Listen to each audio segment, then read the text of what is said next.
Stacy, and I am an educator from Philadelphia. I am part of the Onward Hebrew leadership team. It seems like there's a lot of familiarity with Onward Hebrew, but I always like to start with an explanation that Onward Hebrew is an initiative based out of the Jewish Educational Center of Cleveland. It is not a curriculum. It is not something that you can purchase.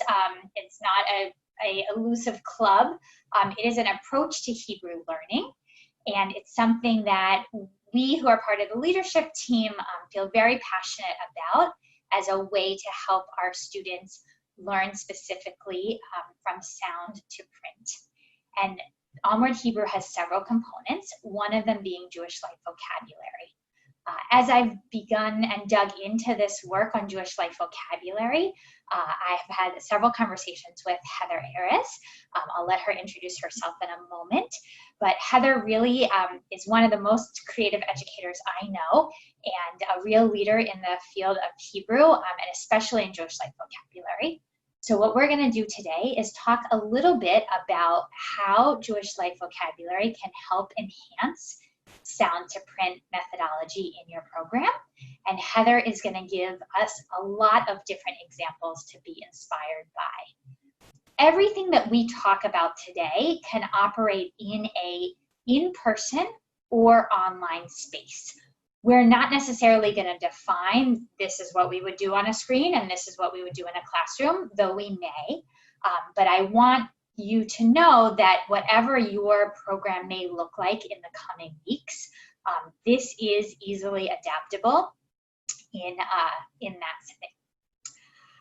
So with that, we are going to dive in to share a little bit. I want to start with my why this is important to me. As an educator in a synagogue for 17 years, I had a really enlightening discussion with some of my 10th graders. I was talking about that I wanted a new name for Hebrew school. I was like, I just don't love the name. And they said, well, what would you call it and why? And we were talking back and forth. And then one kid who isn't particularly talkative just sort of blurted out like, the thing is, it's so dumb. It's called Hebrew school and we don't know any Hebrew. We didn't know what any of the words mean. We just want to learn Hebrew. And that was a real aha moment to me that our kids had this eagerness to connect with the Hebrew language as part of their Jewish identity. But the how was really tricky. And so what we're going to do today in talking about Jewish life vocabulary is going to explore an easy path to that how. I'll turn over to Heather. Hi, all right. So one of the reasons why first of all, so hi, Heather Erez. I have been a congregational educator and I now just finished my 8th year, although this past year I think qualifies as like 4 or 5 years professionally. But 8 years, so I haven't been here very long. Before I was working here, I was in the Hillel world for 9 years. But even before that, I was living on a kibbutz in Israel when I was 19 doing a year abroad. And I was in the kolbo in the market on the kibbutz, and it was Erev Yom Kippur, and people were coming and talking to each other and greeting each other. And someone said something to me, and I guess I must not have understood or whatever. But my answer to them was Chag Sameach. And then one of the women in the kolbo pulled me aside and said, you don't say Chag Sameach for Yom Kippur. And here I was like, I went to camp, I was on the Nifty board, I was, in my synagogue school for all these years and felt that I was, this educated Jewish kid and living in Israel. I had no idea. And ironically, like when my parents about it, they also didn't say Tzom Kal or anything. They didn't know these terms.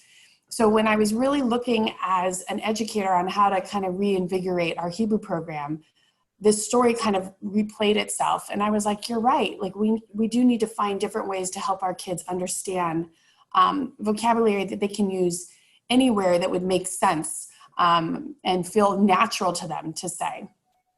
So that's why I really jumped on this bandwagon as soon as I started hearing about Onward Hebrew and the Jewish life vocabulary piece of it. So there we go. That was my why. So if you're the type of person that has a piece of paper with notes for today, I would encourage you to write a note to yourself and say, what is your why? Why is it that you think teaching the meaning behind Hebrew words is important? Don't go ahead and write that why right now, but just leave it as something to come back with. We're going to shift for a moment to the what. What is Jewish life vocabulary? The way that I like to describe Jewish life vocabulary is these are the words that if you brought someone who had never spent any time in a Jewish community into your synagogue or educational setting, you would be aware that they didn't understand what you were saying. So it might be words like, we're going to collect tzedakah. It might be words like, Boker Tov Yeladim, it's nice to see you. Jewish life vocabulary is the language of the Jewish people that connects us to each other and across time. I often share, similar to Heather perhaps, my mom grew up in Pikesville, Maryland, which is an area of Baltimore that had a very dense Jewish population. I grew up in Northern Virginia with hardly any Jews very close to me. My mom knew all the words of Jewish life. She just chose not to use them. I lived a really rich and active Jewish life, but I never knew any of those words. I didn't know what a machzor was. I maybe knew what a siddur was. I certainly didn't know the Hebrew for Seder plate or Neirot, or any of the other ritual items that are commonplace in Jewish life. I also didn't always know the Hebrew terms for Jewish values that have so much more meaning in Hebrew than are easily translated. What Jewish life vocabulary isn't is Hebrew infusion. So there's nothing wrong with Hebrew infusion. I just want to distinguish between what we are talking about when we say Jewish life vocabulary. So having kids in a classroom point out the chair, kiseh, or the door, delet, that's what I might think of as Hebrew life infusion. And I wouldn't say that delet is a rich word for Jewish life. Delet feels very different to me than mezuzah, perhaps. So when I think about Jewish life vocabulary, I think about the language of the Jewish people that has meaning and connection between us. And those are the words that we want our kids to learn and be familiar with. And those are also words that I find in the virtual setting really have a power. One of the ways, and we're going to talk about different ways that we use Jewish life vocabulary in our setting. One of the ways that we use Jewish life vocabulary is in that opening classroom conversation around Jewish values. So, what brought you joy or simcha this week? That type of Hebrew language that has a bigger meaning than just the word itself conveys is often part of Jewish life vocabulary. They're the words that I always say you don't always translate, but you want everybody to know.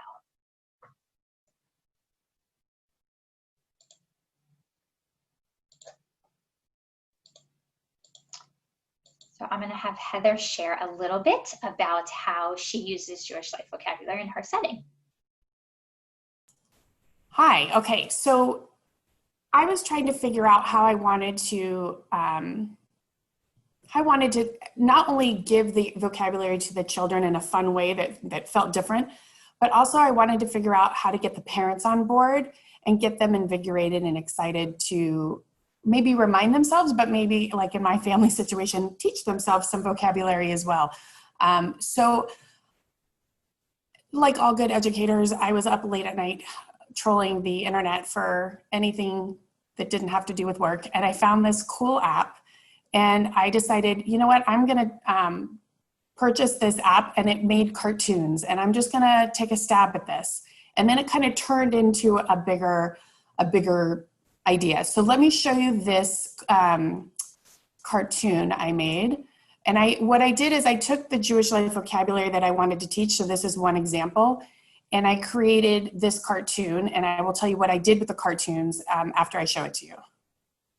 And by the way, obviously I'm an amateur novice, so please keep that in mind.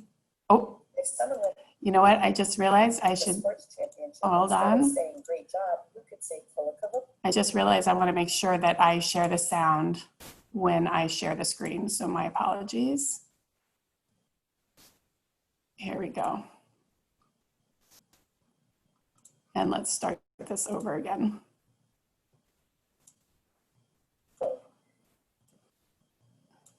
If someone wins a sports championship, instead of saying great job, you could say kol hakavod. You could do the same thing at school when someone does a good job. And after someone has a bar or bat mitzvah and does well on their Torah portion, kol hakavod. Even saving the world deserves a big kol hakavod. So I created the cartoon and basically decided that that was how I was going to present the vocabulary to the kids. So what I did is I decided to show the cartoon in my weekly email. So let's see, here we go. So this is just a snippet screenshot of my weekly email. And I sent it home to the parents so the cartoon would go home on a Tuesday. And the parent could watch it from home with their child.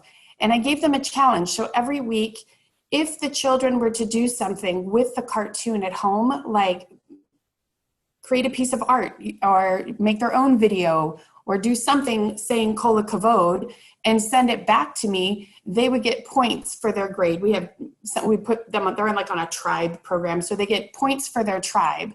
And the idea was that they could play with the words on their own through a rap or write something or do a video or a picture or a TikTok or whatever the kids decided would be fun for them to engage with the vocabulary, send it back to us to get points. And then I would highlight them on Sunday and show the video and what the kids submitted during tefillah. So that was like the main way that I kind of got the kids going into the video and got the parents excited about it. And of course, now the gardeners are coming, so my apologies for the background noise. I use Toonly, so I'll write it in the chat. There's so many different ways of doing it. I was thinking now about, my budget's different going into this year as it was last year. So, maybe I would do it with puppets or just as a regular speaking, or maybe I grab my kiddo and I do a dialogue as a way to show how you could create and use the Jewish life vocabulary. You could go and call one of your students or one of your teachers or a TA or have them help do a video and record yourselves. I mean, there's a lot of different ways to do it. You don't necessarily have to use a cartoon app. So for those of you that feels daunting, I'll tell you, it does take time to get those cartoons done. Oh, wow. So that's kind of how I did it in the beginning and how we showed and presented the Jewish life vocabulary. In addition to that, I made sure that I sent the video or at least wrote the words and what the words meant. And I did it in transliteration as well for all of my teachers, not assuming that all of my teachers know all of the Jewish life vocabulary either. And that's something we do have an in-speak in Jewish education. And we do assume everyone knows all of these words, but we also know that we all hire teachers that don't always have all the knowledge that we would hope they would have. So, throw them a little bone. And the idea was that the teachers, when they start their class, we use the responsive classroom methodology in morning meetings. So we would really ask the teachers to try to drop in the Jewish life vocabulary of that day. And feel free to add on to last week or last month's words as well to bring them in and start using this Jewish life vocabulary all the time. So it doesn't matter what the kids are doing, no matter what time of year, the teacher can always say kol hakavod, right? So that one video and that one vocabulary session that we did, that should be something now that hopefully becomes ingrained in the teachers to be using it in the classrooms, which just helps us enhance and reinforce the vocabulary that we're giving to the students. The other thing that I did, at least in our program, is we knew that we were going to be giving Jewish life vocabulary, but we also wanted to tie it to our tefillah and going through everything. So we I'll show you my my calendar that we made. We went through the year I'm just going to skip forward. We went through the year and we have these on the website that we can show, but we listed all of our sessions of what we were having. The next thing we did is we looked at what holidays and things were coming, and then what Jewish life vocabulary we wanted to share at that moment. And then from the Jewish life vocabulary that we chose, we decided to add, and this is not something that anyone has to do, but for us it worked. We decided to add a Hebrew letter of that week, which kind of coincided with the Jewish life vocabulary. So it's an addition. It's not really what you have to do at all. But for us, that really worked because it just kind of helped give the kids a little bit of Aleph Bet, which was nice for them. So for some places that might work really nicely to add that piece in. And so that was kind of the big overall what our school did for the Jewish life vocabulary. And then I just wanted to, Stacy, do we want to kind of go back into the choosing words? Yeah, so Heather, thank you for giving us a couple examples of how we can use Jewish life vocabulary. One of the things that's really important, as Heather shared, is having a concrete list of words. These are words that everybody is on the same page, literally, about how you want to teach them. You might have a few words for each grade, or you might have a word list for the entire year. You could have a triannular cycle. There's no set way on how to choose the word lists, but it's really important that it's not about saying to your teachers, make sure that you're using Hebrew words. It's about identifying the words and being really thoughtful as to what you are choosing. Heather, you shared a little bit. Do you want to add about how you chose the words? Yeah, so we basically, we really ran off the Jewish calendar and really just kind of, that's the main way we did it. And for us this past year, this was our pilot year. So I've only done this 1 year, and that's what made sense for us. And because we were really starting with what we felt was kind of basic Jewish vocabulary with, Shana Tova and Mazal Tov and things that we thought, tzedakah, starting kind of at the bottom, we decided, especially for our pilot year, that we should do everything K through 6, the same list. Now the conversation this summer has been, okay, what do we do for next year? And I will tell you that I think had we been in person through the end of the year, and had we been in person this year, my thought process would have probably been different. In the past month or so, I think we've decided we're going to kind of stick actually with the list that we used last year as a reinforcement, as opposed to starting a new list and coming up with new words. And we will enhance it in different ways and things like that. But honestly, if the kids only learned Som Kal or Shana Tova once last year, they need to hear it every year anyway. So we will figure out times and ways to add more Jewish life vocabulary. But looking at a potentially virtual all year, I think we might stick to last year's program. And I think we've also learned a lot more having a year to play with it, so that the ones that I started with last fall, now I can really push it better. And I'm happy to show the website, Stacy, if you want to. Yeah, I just wanted to add one other question for you, and I'll share, is who is the we? So in my setting, it was me, my cantor, and my rabbi. We did not involve teachers in the choosing of the words. That just happens to be how we operate. We also really leaned into teaching the words into tefillah. We will share our list and show you in 1 second. We really leaned into teaching the words into tefillah. I was really surprised at how many teachers, especially the teachers that had early childhood experience, then picked this up right away because it was so much of what they were doing. But thinking about who is choosing the words in your setting and who's going to implement it is really important. Heather, who helped you choose the words? I am incredibly lucky. One of our parents, congregants, happens to also be one of our rabbi's wives and is an amazing educator from the ARJE, Tammy Weissman. So she and I worked on this last summer together and kind of came up with the list, and she kind of really drove it after we talked about our vision. And then this summer, she's my person that we've been bouncing back and forth on it. So really it was, it's up to the director in our institution, and then we're bringing it out. I would also say that I did have, especially Israeli teachers who came and said, you should be teaching. And I'm like, all right, we'll add it to the list and look at it for next year. And part of it was also explaining to our Israeli teachers that it's actually, we're not just teaching Hebrew. It's not Hebrew through movement, and it's not modern speaking Hebrew, but really it's the Jewish life vocabulary. So it's really we're going to have a Yiddish slant every now and then, and we're going to have, some different things in there. So it's not going to be just modern Hebrew. We're not going to be working on chalon and malafaphone in this part of it. Doesn't mean that it wouldn't be introduced in different parts of our program. So it was mainly us, and at the moment it's still Tammy and I. So again, if you are taking notes, I would put that as a big question. Who's helping you choose the words? The other thing that I think we are all growing even more conscious of is when we're thinking about our words, thinking about are we just thinking from an Ashkenazi perspective, or are we making sure to be inclusive of the entire Jewish community when we choose our words? So Heather's going to share her screen, and we want to show you where you can find sample word lists. So the Onward Hebrew website is really expansive. There is a ton of resources there.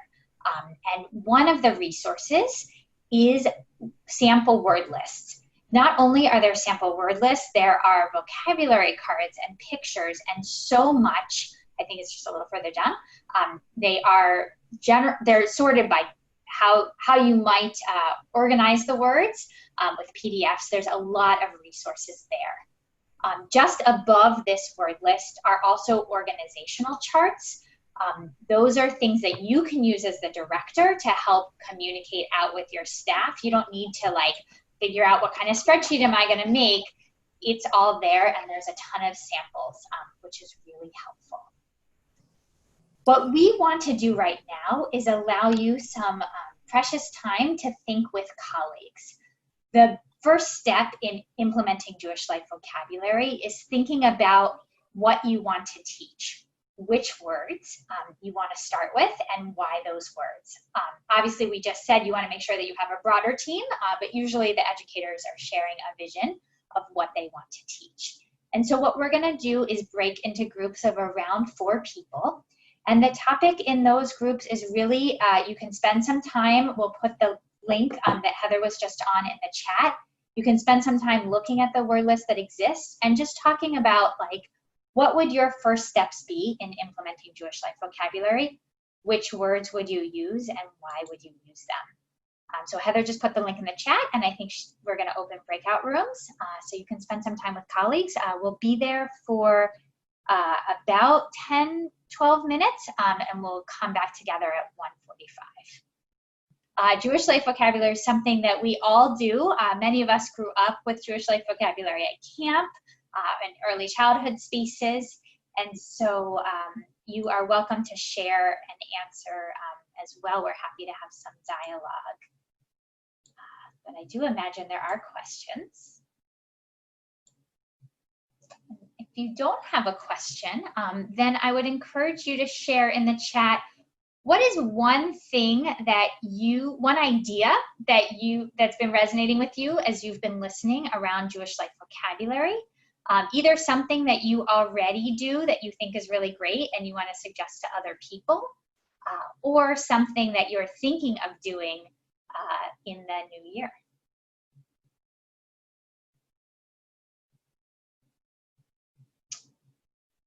So the first question has to do with parent engagement. I will start, and I'll let Heather speak to this as well. We started making sure that we were sharing our words with our parents in our weekly newsletter. I also know many congregations that have not limited the word of the week to the educational setting. They became congregation-wide. So on Friday night or Saturday morning, the clergy was using them as prompts. They were also widely displayed in the building. There's a lot we didn't talk about how to visually display Jewish life vocabulary. Obviously, if you're not going to be in person, the things that you're sending to kids or that you're sharing on the screens can also serve to reinforce that visual display. Heather, do you want to share about how you would engage parents? Sure. So if you remember, when I showed you the weekly email that I send, I always had the video in there so parents could see the video. I think moving forward, somehow the videos have taken kind of a life on their own. And I will admit that the minute we went into shelter in place, I basically stopped doing the videos because I was so overwhelmed with everything else. So I need to get back on it.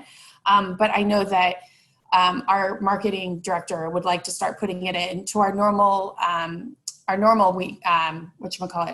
email that would go out to the entire congregation, so that it would span everywhere. And I also know that separate from this, one of our clergy assistants, who happens to be Israeli, started putting this into, just for our staff, started doing her own like Hebrew word of the day kind of thing. And the staff were kind of enjoying it and using it in emails back and forth to each other. So the marketing director was like, Heather, why don't we do the same with the videos and send it out, and just within our own staff. So we got used to using more Jewish life vocabulary every day, here and there. So I think the ideas are endless. Like there's no limit on different ways of doing it. And I think getting the parents on board and having fun with it. And especially in this world where we know that when we're teaching in an online setting, you know that there's a parent somewhere usually within earshot that's hearing it. So whether you think that you're teaching family education or not, for all intents and purposes, you can almost assume you are. So it may be really great with giving the kids some sort of a challenge. I was going to say a challenge that they can do with their families as well. And maybe the parents can get excited about it. So what would it be if you decided to tell the kids, you know, for this week, you're gonna all make apple cake or whatever, an apple pie or whatever for Rosh Hashanah, for high holidays, and then cut out the apple or use the bitzak, the dough, or make a cake for the new year or whatever, and write Shana Tova. Like, let them be creative in the kitchen of how they can use the words and show them what it is, and just the idea of, not that you're worried about their writing, but the idea that they're back and forth and talking about the word and how they can engage with it. I think you can come up with lots of different fun ideas on how to use it. I mean, I love the parents that are getting onto the TikTok bandwagon. I say, let's try to figure out how to get these kids doing some fun TikToks with their parents. So I want to build off what Heather was saying. Somebody asked about labeling things. So labeling and having visual displays are always really important. I will warn you, when we start to label, sometimes we veer off the Jewish life vocabulary path towards simple Hebrew words. One of the things that you might think about, whether you are in person and especially at home, is to ask the kids, if you're thinking about ritual items, what they have in their house. So you might send out that our 2 Jewish words of the week, I'm just going to use examples by what I have, are Sidur and Chumash. And you could say, we know not everybody has everything in their house, and I'm wondering, does anybody have a Sidur, a prayer book? Or you could email out, the kids could bring to class either a printout, and you can send the printout, or a physical copy of a Sidur, enabling everybody to participate. So it's almost a flipped scenario when you're home, that you can encourage the kids. You can do a virtual scavenger hunt where they're looking for words. They could be bringing items, and then you could be sharing them. You don't want too many items per week because then they won't retain it. But in the virtual space, you have this unique opportunity that you're actually in their homes. And yes, certainly some kids are by themselves and some kids are not. And you never exactly know where the parents are in the space. This is a way that a lot of parents are able to learn things that they always wondered about, in terms of, oh, I didn't really know what that word means. There's a question about how many words do you suggest. Both Heather and I used a word of the week or a letter of the week chart. In some congregations, people have a letter of the week and then a few words. So a samech and then a few things that start with samech. In other congregations, people have just one word of the week, or even I know congregations that have a word of the month, as Heather was saying, like as some of us are switching to digital and it's hard to do so many things and it's hard to implement so many things. Simpler is better, less is more. Heather, do you want to speak toward how many words? Yeah, I would, for most of the time we kind of stuck with one phrase like kol hakavod or mazal tov, but I will say that for the chet time, which I think we were getting before Hanukkah, we talked about Hanukkah, and I was like, all right, let's throw it all in there, because there are some words that felt very familiar, we felt to the kids. So it was Hanukkah and Chag Sameach, Chag Hanukkah Sameach, and challah, and it was just like this funny idea of like, what would Hanukkah, the cartoon was really about what Hanukkah looked like on a Friday night, so that you had all of the different chet words in there. And then because we had the Chanukiah up in the chalon, we showed the Chanukiah up on the window. So we did add in, like, that's not a Jewish life vocabulary, but we just kind of had fun with the cha, and we're like, while you're working on that, just say all these words. And it was just fun for them, but there's no hard and fast rule, which is what the awesome part of this is. It's the concept and the value and the idea of it. So you do what's right to you. There's no right and no wrong. As far as how much time you use as far as dedicated time to be teaching, I mean, you'll see that any of the cartoons, and we'll put on a link to the YouTube page for all of the cartoons that I have, which, again, amateur. They're not more than 20 seconds. And when I talked about it in Tefillah, I probably added another 30 seconds, and the kids would repeat after me, and I would say a funny sentence, and the rabbi would kind of like joke around with me, and we would shtick it up for a second. But as far as that presentation piece and what I'm going to be doing this year, as far as talking and recording myself to frame the video, I don't see any of it being ever more than 1 minute. But the idea is, if the teachers or your lesson plans that the teachers are using, or even in your emails that you're writing out to people, or your youth group flyer for that week, if there's other ways you can find where to use it that makes sense to integrate it into different parts of your day seamlessly and naturally, then I think that you can definitely do that. Again, the app I used was Toonly. I got a really good deal last summer. My assumption is, it's probably more expensive this year. I'll see what my re-upping is, but there's a lot of different things out there that you can use. And all of my cartoons are all on our synagogue YouTube page. So we will definitely send that out to people. You're welcome to look at them, use them, or do whatever you want with them. Some people asked about dedicated classroom time. Is it the classroom teacher, or is it the educational leader or the clergy? Like Heather said, you have to think about what's going to work in your system. I think in this unique moment in time, there's lots of voices saying certain things can't work, and there's other voices saying this is an opportunity. And so you want to think about who are the people on your team that are going to be excited about this. When I brought it to my teaching staff, I had no idea what they would think about it. The teachers who knew the least Hebrew, as I shared, were teachers with early childhood backgrounds, and they were really raring to go because they felt like this is something they can do in the Hebrew space, and they don't have to feel insecure about it. They would practice the words with me, or they would go on the website and listen to the words to make sure they were saying them correctly. But it was 5 words all year. Some settings choose to integrate the words by grade into the curriculum. So if you're teaching holidays in 3rd grade, then maybe you're going to pick, like we were talking about, Chag Sameach, or some very specific holiday related words. And if you're teaching about, Bible stories in 2nd grade, you might teach about Avot V'Imachot or Gimilut Hasadim. Or in older grades, you have a higher focus on tefillah. You might think about Kedusha. So you can do it however it works for you. It doesn't have to be every single grade. You could pilot with just 1 or 2 grades with a teacher that you think might be ready to jump in. So we would really encourage you to think about, like, where, as we're talking about Jewish life vocabulary, do you think you can implement it in a small scale, doable, and meaningful way so that the kids can really retain the words. We all have those memories. Heather and I were talking about them, that we went off in adult Jewish life and we all of a sudden learned a Hebrew word and we knew what it meant from a Jewish experience we had as a child.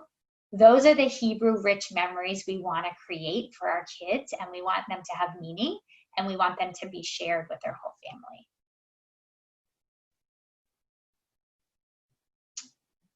In terms of resource sites, the Onward Hebrew site is really extensive. Jewish Life Vocabulary is something that we coined as a leadership team. There are a lot of people that write, Sarah Benor and Sharon Avni. There's a new book out about Hebrew in camp, and they write extensively about the metalinguistic community, and there's like an academic approach to this. But as the early adopters of Onward Hebrew, we're talking about how we share this. This idea of Jewish Life Vocabulary emerged. So I don't know if you Googled it, how much you would find, but there's a ton that Naham and the Jewish Educational Center of Cleveland have put out. I would also say there was, I guess, I don't know, Stacy, it was like 6 or 8 weeks ago. I don't know, time is weird, but there were a couple educator colleagues of ours that said, hey, we want to just think about what Hebrew looks like. And I ended up in a group with Stacy and 3 other educators. And we just kind of talked our way through it. You know, go ahead and call a couple colleagues, call a friend and think about it with them and come up with something. And you can also go back and check kind of on the list online. I'm also happy, you know, for the most part, once you kind of get your calendar together, many of the words, as far as a jumping off point, are going to feel very obvious to you of which words to start with for the first year. And by the way, as everything, it's a living, you know, religion, a living situation. You might come up with your words and go down one path in the beginning of the year and decide like 3 weeks in, I'm going to switch the way that I'm doing it. Just because you wrote those words in that curriculum map for yourself, you don't have to stick to it. You can find different ways to do it if you find that there is a better way to connect with your kids and your families and make it. And not only that, it's got to be fun for you. So for me, the idea was creating these funny cartoons. And after a while, I would get my daughter to be the voice of one, and I would go and find some other little kids to be the voices. And so have fun with it. Like, you know, if anyone's looking at the Bitmoji craze, you know, website, like what if you were to create the words and some scenery within a Google Slides and then voice yourself through it. Just, it's addicting, and it's contagious for the kids and the families to be using the vocabulary if it looks like it's fun and it looks like you're doing it as well, and it's not, you know, the vocabulary of the week. So just play with it as much as you can. As we are nearing our closing time, I want to remind everybody that not only the website, but the Onward Hebrew Facebook group has a tremendous amount of resources and is a really great place to post questions. For sure, if you have a question, other colleagues do too, and they're afraid to ask. And for sure, if you have an idea, other colleagues really want to see that idea. So I would encourage you to join that Facebook group if you spend time on Facebook. I also want to invite you on Thursday, July 23rd at the same time, 1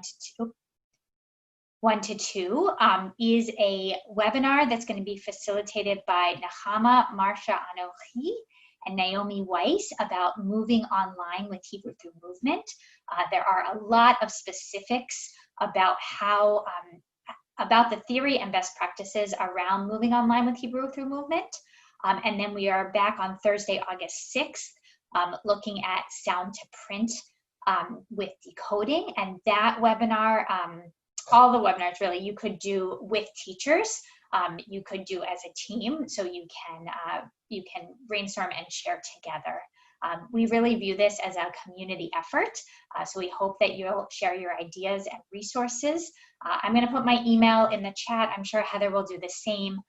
We're very happy to answer any questions. And to those of you that haven't spent time talking to Nahama or reaching out to her, she is always a real treasure and resource, and really the teacher of teachers in this field.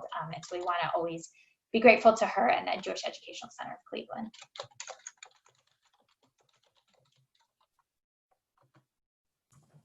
Just thank you for coming and playing with us and thinking and brainstorming and allowing yourselves to kind of get out of whatever box you may have been in or not been in, and really just dreaming big. And really this whole movement and the whole idea is dependent on your ideas and my ideas and all of our ideas together.